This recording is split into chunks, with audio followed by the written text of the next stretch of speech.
1996-2016, la Pannocchia, l'associazione più importante nel mondo delle disabilità del Medio Friuli, compie 20 anni. Con una cerimonia ufficiale hanno celebrato l'anniversario della fondazione dell'associazione e contemporaneamente le nozze d'oro dei presidenti Lisetta Bertossi e Claudio Gremese. Sabato 16 aprile 2016, nella sede dell'associazione a Codroipo in Viale Duodo 86, è stata celebrata la Santa Messa da Don Giovanni del Missier. Quindi le autorità presenti hanno rivolto gli auguri e ringraziamenti alla coppia di irrefrenabili Claudio e Lisetta prima del pranzo e alcuni spettacoli per allietare gli intervenuti. Tantissimi partecipanti, i rappresentanti delle istituzioni, l'assessore comunale Claudio Tomada, l'assessore provinciale Elisa Asia Battaglia, all'assessore regionale alla sanità Maria Sandra Telesca, con tantissimi amici che, conoscendo bene l'attività svolta dalla Pannocchia a favore dei disabili, non hanno voluto esimersi da ringraziare i due protagonisti principali insieme a tutti i volontari che collaborano con loro. Nata nel 1996 dalla volontà di alcuni genitori di bambini e ragazzi con problemi che frequentavano il centro socio-riabilitativo educativo dell'azienda sociosanitaria di Codroipo, grazie a una raccolta fondi tra le comunità del Medio Friuli e con il sostegno del comune, della provincia, della regione e dello Stato, riuscirono a realizzare una struttura in cui oggi sono presenti 14 ospiti residenziali e diversi diurni.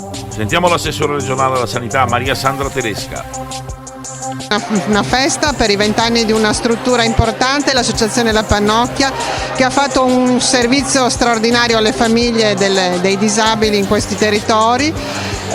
Ora andiamo avanti, ci sarà probabilmente un ricambio anche nella gestione. Noi come regione siamo impegnati anche a gestire questo cambiamento, perché sono cambiati anche i bisogni in questo ambito qui.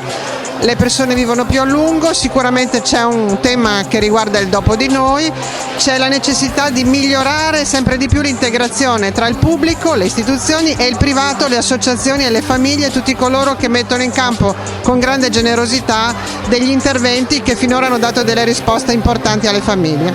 Per il Ponte News, Marco Mascioli.